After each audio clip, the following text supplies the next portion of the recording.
जय हिंद दोस्तों, जियो स्टडी में आप सभी का स्वागत है।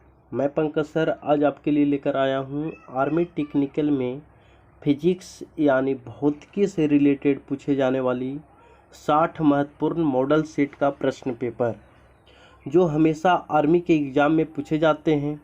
यदि इस वीडियो को आप सभी से प्यार मिला तो मैं कल या परसों केमिस्ट्री से रिलेटेड पूछे जाने वाली प्रश्नों का सार संग्रह लेकर आऊँगा। इसीलिए आप सभी स्टूडेंट से निवेदन है कि इस वीडियो को लाइक और अपने दोस्तों के पास शेयर करना न भूलें। यदि आप इस चैनल पर पहली बार आए हैं तो इसे सब्सक्राइब और बेल आइकन को बटन दबा दें, ताकि मैं जो भी महत्वपूर्ण वीडियो डालूं उसका नोटिफिकेशन आपको मिल सके। तो चलिए शुरू करते हैं आज का महत्वपूर्ण सेशन। आज का पहली क्वेश्चन जो है हम लोग देखेंगे। इसमें कहा जाता है कि विस्थापन कौन सी राशि है। तो विस्थापन सदिश राशि है, सबको पता है विस्थापन सदिश राशि है, लेकिन जितने भी सदिश और अदिश राशियां हैं वह सारी राशियां को आपको याद करना पड़ेगा। ठीक है, ये सारी राशियां आपके लिए महत्वपूर्ण है। यदि आपको याद है तो अच्छी बात है, यदि नहीं याद है तो उसके लिए एक ट्रिक आपको बताते हैं। इस ट्रिक के माध्यम से आप याद कर सकते हैं। ट्रिक है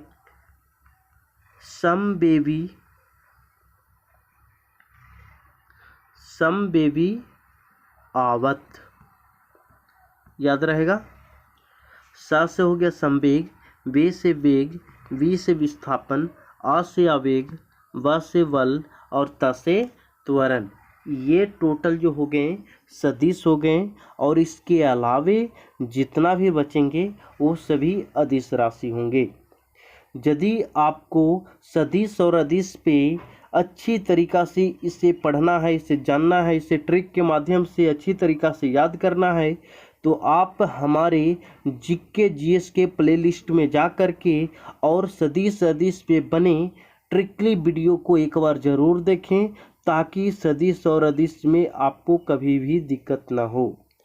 तो चलिए आगे बढ़ते हैं।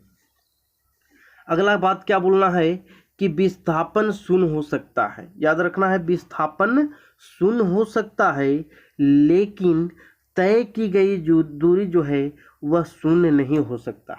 विस्थापन शून्य हो सकता है लेकिन दूरी शून्य नहीं होता है। ठीक है, अगले क्वेश्चन की तरफ बढ़ें। यानी जी, छोटी जी का मान होता है वह कितना होता है, तो 9.8 मीटर प्रति सेकंड स्क्वायर होता है।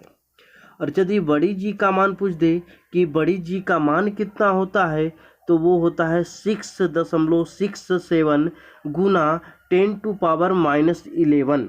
ठीक है, क्या में न्यूटन मीटर स्क्वायर प्रति केजी स्क्वायर। यदि आपको एसआई यूनिट के बारे में पूछ दे, एसआई मात्रक पूछ दे, तो आपको याद रखना है कि छोटी जी का मान जो होता है एसआई यूनिट में मीटर प्रति सेकंड स्क्वायर, और बड़ी जी का मान जो होता है न्यूटन मीटर स्क्वायर प्रति केजी स्क्वायर। याद रखना है। अगले क्वेश्चन की तरफ बढ़ें। यानी आज का चौथा नंबर क्वेश्चन क्या बोलता है कि पृथ्वी के केंद्र पर जो होता है वह जी का मान क्या होता है। तो पृथ्वी के केंद्र पे याद रखिएगा कि जी के मान 0 होता है, जबकि विषुवत रेखा यानी इक्वेटर पॉइंट जो होता है, विषुवत रेखा होता है, उस पर जी का मान जो होता है न्यूनतम होता है, यानी सबसे कम होता है। विषुवत रेखा पर जी का मान सबसे कम होता है, लेकिन केंद्र पर जी का मान 0 होता है। और छठा नंबर क्वेश्चन क्या बोलता है कि ध्रुव यानी कि पोल पर, नॉर्थ पोल और साउथ पोल, दो पोल हैं, तो ध्रुव पर जी का मान जो होता है वह सबसे अधिक होता है। वह क्या होता है, सबसे अधिक होता है, महत्तम होता है। ठीक है, क्लियर है। आज का 7वां नंबर क्वेश्चन क्या बोलता है कि पृथ्वी के सतह से ऊपर या नीचे जाने पर, जो पृथ्वी का सतह है उस सतह से ऊपर जाइए या नीचे जाइए, उसमें क्या होगा, जी का मान क्या होगा, घटेगा। चाहे आप ऊपर जाएंगे तो ऊपर भी घटेगा, नीचे आएंगे इसके बावजूद भी घटेगा। ठीक है, आज का आगे का क्वेश्चन देखते हैं। अगला क्वेश्चन में क्या बोलता है कि पृथ्वी की घूर्णन गति बढ़ने पर, पृथ्वी का जो घूर्णन गति है ये गति बढ़ने पर g का मान कम हो जाएगा, लेकिन घूर्णन गति जो है घटने पर g का मान बढ़ जाएगा। याद रखिएगा, पृथ्वी का घूर्णन गति बढ़ने पर g का मान जो हो वो कम हो जाएगा, लेकिन घटने पर g का मान बढ़ जाएगा। याद रखना है। अगली क्वेश्चन की तरफ बढ़े। एवोगाड्रो संख्या, एवोगाड्रो संख्या का मान याद रखना है, क्या होता है 6.023 गुना 10 के पावर 23 होता है। पावर में कितना 23 होता है। ठीक है, क्लियर है। अगले क्वेश्चन की तरफ बढ़े। क्या बोलता है एक प्रकाश वर्ष में कितना मीटर होता है। एक प्रकाश वर्ष में होता है 9.46 गुना 10 के पावर 15 मीटर। याद रखना है। ठीक है, क्लियर है। अगले त्वरित चालक जो होता है वो कौन सी धातु की बनी होती है, तो ये होती है तांबा। अब आपको पता होना चाहिए कि त्वरित चालक का प्रयोग जो होता है वो बिजली चमकता है उसके बचने के लिए, बिजली के चमक से बचने के लिए बड़े बड़े महलों में, बड़े बड़े घरों में जो होता है त्वरित चलित चालक का प्रयोग किया जाता है। अगले क्वेश्चन कहता है कि पारा, क्या पारा कितने डिग्री सेंटीग्रेड पर जमता है। पारा कितने डिग्री सेंटीग्रेड पर जमता है, तो -39 डिग्री सेंटीग्रेड पे जो है पारा जम जाता है। यानी कि हम लोग जो बुखार नापने के लिए, जो मनुष्य का टेम्परेचर नापने के लिए पारा का प्रयोग करते हैं वह कितना डिग्री तक करते हैं, -39 डिग्री से पहले, यानी -39 डिग्री के बाद हम लोग अल्कोहल रहित यंत्र से अपना टेम्परेचर नाप सकेंगे। ठीक है, अगले क्वेश्चन की तरफ बढ़ते हैं। आज की 12 नंबर क्वेश्चन क्या बोलता है, निर्वात में प्रकाश की चाल, निर्वात में प्रकाश की चाल कितनी होती है, तो 3 गुना 10 के पावर 8 मीटर प्रति सेकंड होता है। ठीक है, अगले क्वेश्चन की तरफ बढ़े। ठोसों, याद रखना है, ठोसों में ऊष्मा का संचरण कौन सी विधि द्वारा होता है। तीनों क्वेश्चन आपके सामने ले आए हैं, कभी भी आपको कंफ्यूजन नहीं होगा, ध्यान से समझेंगे। ठोस में यदि पूछ दे कि ठोस में ऊर्जा का संचरण कैसे होता है, तो ठोस में होता है चालन विधि द्वारा, लेकिन ठोस के अलावे द्रव और गैस बच गया, तो द्रव और गैस की जैसी बात आती है कि द्रव और गैस में ऊष्मा का संचरण कैसे होता है, तो वो होता है संवहन विधि द्वारा। याद रखिएगा, ठोस द्रव और गैस में सिर्फ ठोस में चालन विधि द्वारा और द्रव और गैस में संवहन विधि द्वारा ऊष्मा का संचरण होता है।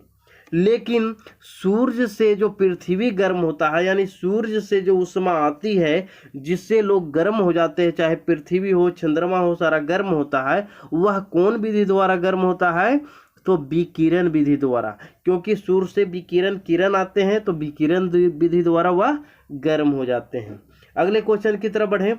वायुमंडल, वायुमंडल किस विधि द्वारा गर्म होते हैं, तो पहले ही बता दिए कि वायुमंडल क्या है, गैसों का मिश्रण है। वायुमंडल किसको बोलते हैं, गैसों का मिश्रण। और गैस कौन विधि द्वारा गर्म होते हैं, तो संवहन विधि द्वारा। ठीक है, क्लियर हो गया। अगले क्वेश्चन की तरफ बढ़ें, यानी आज का 17 नंबर क्वेश्चन। यदि दो दर्पण एक दूसरे के समानांतर, दो दर्पण जो है एक दूसरे के समानांतर हो, तो उसके बीच में रखी वस्तुओं का प्रतिबिंब कितना बनेगा, तो वह बनेगा अनंत। ठीक है, क्लियर है। आज का 18 नंबर क्वेश्चन क्या बोलता है कि 20 हर्ट्ज से नीचे की आवृत्ति को क्या कहते हैं। 20 हर्ट्ज से नीचे की आवृत्ति को कहा जाता है अवस्रव तरंगे। ठीक है, अवस्रव तरंगे। अगला क्वेश्चन क्या है कि 20 हर्ट्ज से लेकर के 20,000 हर्ट्ज तक के बीच की आवृत्ति को क्या कहते हैं, तो इसे कहते हैं श्रव तरंगे। ठीक है, 20 से नीचे का अवस्रव, लेकिन 20 से 20,000 के बीच में श्रव तरंगे, लेकिन 20,000 से ऊपर जैसे ही बढ़ जाते हैं तो उस तरंगी को, उस आवृत्ति को क्या कहते हैं, पराश्रव तरंगे। क्लियर है, आगे बढ़े। अगला क्वेश्चन कहता है कि श्रव तरंगे पहले ही बता दिए कि 20 से 20,000 के बीच होता है, तो श्रव तरंगे जो होता है उस तरंगों को मनुष्य सुन सकते हैं। श्रव्य तरंगों को मनुष्य सुनते हैं, लेकिन पराश्रव्य तरंगों को कुत्ते, बिल्ली, चमगादड़ ये सभी जंतु सुनते हैं। ठीक है।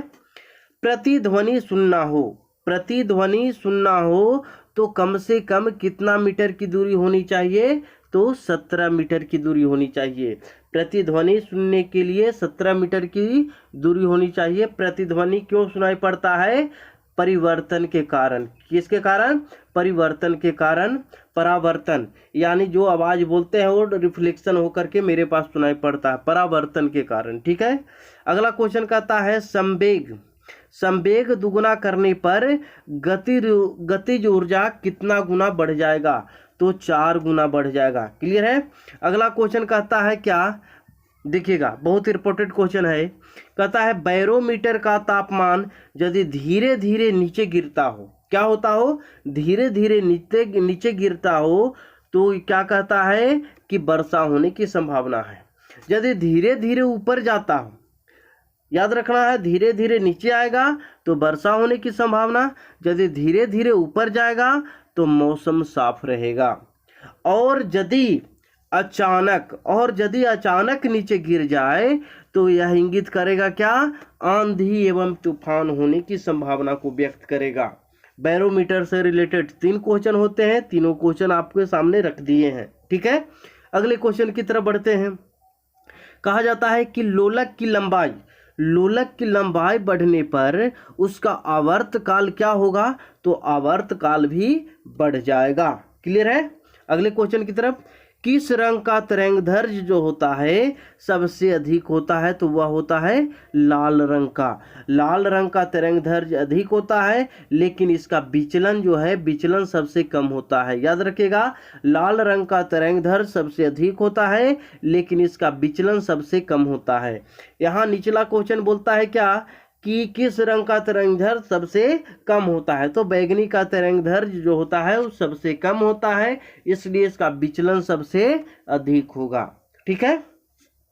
अगले क्वेश्चन की तरफ बढ़े। विद्युत का चालक सबसे अच्छा कौन होता है? तो वो होता है चांदी। कौन? चांदी विद्युत का सबसे अच्छा चालक है। अगले क्वेश्चन की तरफ बढ़े। बिजली के हीटर जो होते हैं वह उसका जो तार बना होता है वह किस चीज की होती है? तो नाइक्रोम की होती है। ठीक है। पृथ्वी के ध्रुव पर नमन कोण का मान कितना डिग्री होता है? तो 90 डिग्री होता है। क्लियर है। विषुवत रेखा, अगला क्वेश्चन कहता है विषुवत रेखा पर जो है नमन कोण का मान कितना होता है? तो विषुवत रेखा पर 0 होता है, लेकिन ध्रुव पर 90 डिग्री होता है। बहुत ही इंपॉर्टेंट दोनों क्वेश्चन है। ठीक है। अगले क्वेश्चन की तरफ बढ़े। नाभिकीय रिएक्टर में ईंधन के रूप में किसका प्रयोग किया जाता है? तो वो होता है यूरेनियम का। ठीक है। नाभिकीय रिएक्टर में अगला क्वेश्चन बोलता है कि नाभिकीय रिएक्टर में नियंत्रक छड़ के रूप में किसका प्रयोग किया जाता है? तो वो होता है कैडमियम का छड़ या बोरॉन का छड़। ठीक है। अगले क्वेश्चन की तरफ बढ़े। नाभिकीय रिएक्टर, अगला क्वेश्चन नाभिकीय रिएक्टर से ही है कि नाभिकीय रिएक्टर में मंदक के रूप में किसका प्रयोग होता है? तो ग्रेफाइट। 3 क्वेश्चन आपको दे दिए। नाभिकीय रिएक्टर में मंदक के रूप में ग्रेफाइट, नाभिकीय रिएक्टर में नियंत्रक छड़ के रूप में कैडमियम या बोरॉन, नाभिकीय रिएक्टर में ईंधन के रूप में यूरेनियम। तीनों क्वेश्चन आपको याद रखना है। सारा क्वेश्चन का आपको सार लेकर के आए हैं, आपको ढंग से पढ़ना है। ठीक है। अगले क्वेश्चन की तरफ बढ़े। कैंसर के इलाज के लिए किसका प्रयोग किया जाता है? तो कोबाल्ट 60 का। ठीक है। पहाड़ों पर, कहां पर? पहाड़ों पर खाना देर से पकते हैं, क्यों?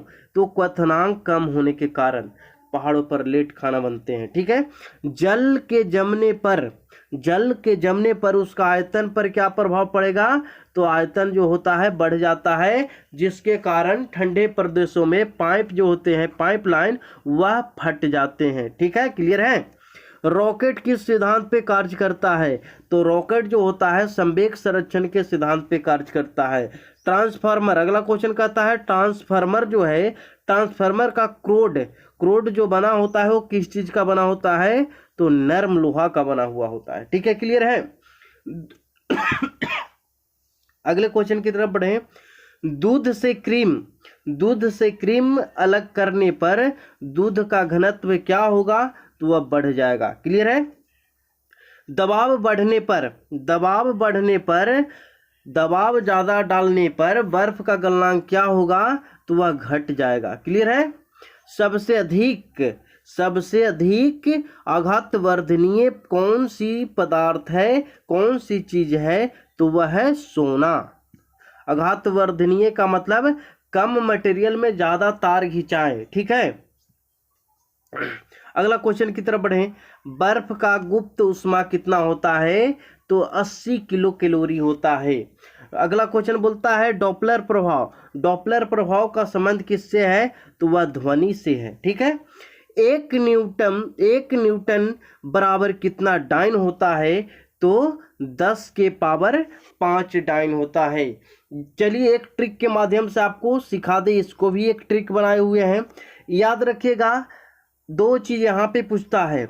एक पूछता है एक अर्ग बराबर, तो एक अर्ग का जैसे ही वैल्यू पूछ दे तो बता देना है। याद रखना है क्या कि जब अर्घ दिवाता है, छठ पूजा में जब अर्घ दिवाता है तो अर्घ में सूर्य भगवान को पूजा की जाती है। ठीक है। और सूर्य भगवान का कितना घोड़ा होता है? 7 घोड़ा होता है। तो एक अर्घ बराबर 10 के पावर 7 जूल होता है। ठीक है। और यदि यहाँ पर पूछ दिया जाए एक न्यूटन बराबर, तो एक न्यूटन बराबर याद रखना है कि 10 के पावर 5 डाइन। ठीक है। जैसे ही डाइन की बात आती है, याद रखना है क्या कि जैसे ही डाइन की बात आती है तो कहा जाता है कि डाइन जो होते हैं 5 लोग डाइन जो जब मिल जाएंगे तो बहुत ही खतरनाक रूप ले लेते हैं। तो डाइन की बात आएगी तो 5 और अर्घ की बात आएगी तो 7। याद रहेगा ट्रिक। चलिए अगले क्वेश्चन की तरफ बढ़ें। कितना डिग्री पर फ़ारेनहाइट और सेल्सियस का मान बराबर होता है? तो -40 डिग्री सेंटीग्रेड पर। ठीक है। जब लिफ्ट वाला क्वेश्चन देख लीजिएगा, सारा के सारा क्वेश्चन आपके पास लेकर के आ गए लिफ्ट का। जब लिफ्ट ऊपर की ओर जाता है, जब लिफ्ट ऊपर की ओर जा रहा है, ऐसे ऊपर की ओर जा रहा है, तो उसमें बैठे व्यक्ति का भार जो है वो वास्तविक भार से क्या होगा? तो बढ़ा हुआ प्रतीत होगा। समझ में आया? वास्तविक भार से बढ़ा हुआ प्रतीत होगा। कब? जब ऊपर जाएगा। ठीक है। जब लिफ्ट जो है नीचे की ओर जाता है, ऐसे नीचे की ओर जाए तो उसमें बैठे व्यक्तियों का भार जो है घटा हुआ प्रतीत होता है। ठीक है। और जब लिफ्ट जो है उसमें बैठा हुआ व्यक्ति है, लिफ्ट नीचे की ओर आ रहा है, क्या हो रहा है? लिफ्ट नीचे की ओर आ रहा है और अचानक रस्सी यानी डोरी टूट जाए तो उसमें बैठे व्यक्ति का भार 0 हो जाता है। क्लियर हुआ? ऊपर की ओर जाए तो भार बढ़ेगा, नीचे आए तो घटेगा, और रस्सी टूट जाने पर भार 0 हो जाएगा। क्लियर हुआ? ये तो हो गया 3 क्वेश्चन। इसी से रिलेटेड एक क्वेश्चन और पूछता है क्या कि जब लिफ्ट एक समान वेग लगा हुआ रहे, एक समान वेग से चाहे तो वह ऊपर जाए या नीचे जाए, ऊपर या नीचे कहीं भी जाए, तो उसमें बैठे व्यक्ति का जो भार होगा वो भार में कोई परिवर्तन नहीं होगा। ठीक है। क्लियर है? जब लिफ्ट एक समान वेग से ऊपर या नीचे जाए तो उसमें बैठे व्यक्ति का भार में कोई परिवर्तन नहीं होगा। अगले क्वेश्चन की तरफ बढ़े। आज का 53 नंबर क्वेश्चन क्या बोलता है कि गतिज ऊर्जा बराबर क्या होता है? इसका सूत्र बताएं। तो गतिज ऊर्जा का सूत्र होता है 12 mv²। ठीक है। यदि स्थितिज ऊर्जा की बात बोले तो स्थितिज ऊर्जा का होता है mgh। क्लियर है, mgh। अगले क्वेश्चन की तरफ बढ़ते हैं। अगला क्वेश्चन कहता है कि यदि किसी दर्पण को थीटा कोण से घुमाया जाए, कितना कोण से, थीटा कोण से घुमाया जाए तो परिवर्तित किरण का घूर्णन होगा कितना, तो परिवर्तन हो जाएगा 2 थीटा से। क्लियर है। सबसे अधिक भेदन क्षमता होती है कौन से किरण की, तो गामा किरण की। सेकेंडरी पेंडुलम का वर्तकाल कितना होता है, तो सेकेंडरी का होता है 2 सेकंड का। क्लियर है।